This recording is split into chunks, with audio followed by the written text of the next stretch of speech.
మేమందరం కూడా హిందూ దేశంలో ఉన్నటువంటి మేము హిందువులందరం 140 మంది హిందువులందరం కూడా ముక్త కంఠంతో దీన్ని మేము ఖండిస్తున్నాము. మా హిందువుల జోలికి వస్తే ఇక్కడున్న మైనారిటీలు కూడా ఆలోచించుకోవాలి. మీరు కూడా మతాతీతంగా ప్రతి ఒక్కరు కూడా దీనికి సపోర్ట్ చేయండి. మీరు అది ఒక మనిషిగా మీరు సపోర్ట్ చేయండి. ఒక మతాన్ని పక్క పెట్టండి.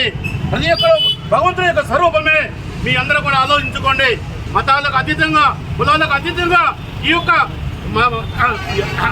జరుగుతున్నటువంటి అన్యాయాన్ని ముక్త కంఠంతో మీ అందరూ ఏకకంఠంతో దీన్ని ఖండించాల్సింది మేము కోరుకుంటున్నాం. భారతదేశం అంటే అందరి యొక్క కలియక ఈ యొక్క అందరితో కలిసి జీవించే వాళ్ళు హిందువులు. కాబట్టి అలాంటి హిందువులకి ఈరోజు జరుగుతున్న బంగ్లాదేశ్లో జరుగుతున్నటువంటి ఈ యొక్క మల్లకాండాన్ని ముక్తఖండంతో మీ అందరూ కూడా ఖండించాలి. ఇది భద్రాద్రి కొత్తగూడెం జిల్లాలో కొత్తగూడెంలో మేము చేస్తున్నటువంటి ఈ నిరసన పరిస్థితికి వచ్చినటువంటి ఆర్ఎస్ఎస్ వాళ్ళు, విశ్వ హిందూ పరిషత్ వాళ్ళు, బజరంగ దళ వాళ్ళు అందరికీ కూడా ప్రత్యేక ధన్యవాదాలు తెలియపరుస్తూ ఉన్నాం.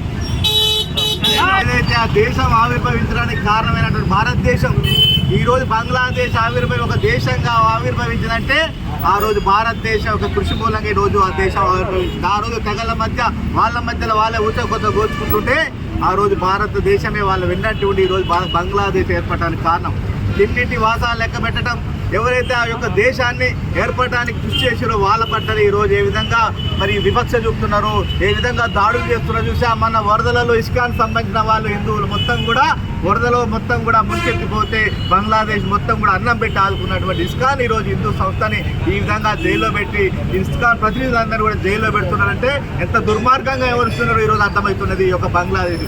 మరి ఈరోజు మత ఆధారంగా ఏదైతే శాంతి నోబెల్ బహుమతి పొందిన అన్నటువంటి ఆయన యొక్క పరిపాలనలో ఏ విధంగా దాడులు జరుగుతున్న ప్రపంచం అంతా గమనించాల్సిన అవసరం ఉంది. ఈ రోజు బంగ్లాదేశ్లో జరుగుతున్న హిందువులపై దాడి కేవలం ఒక బంగ్లాదేశ్ హిందువులపై కాదు, ప్రపంచంలో ఉన్నటువంటి హిందువులపై.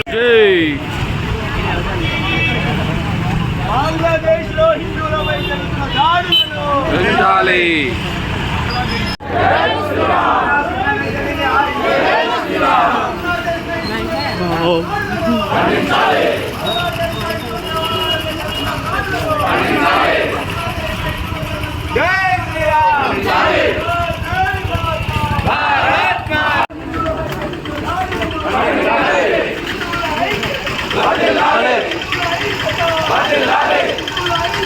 Bye.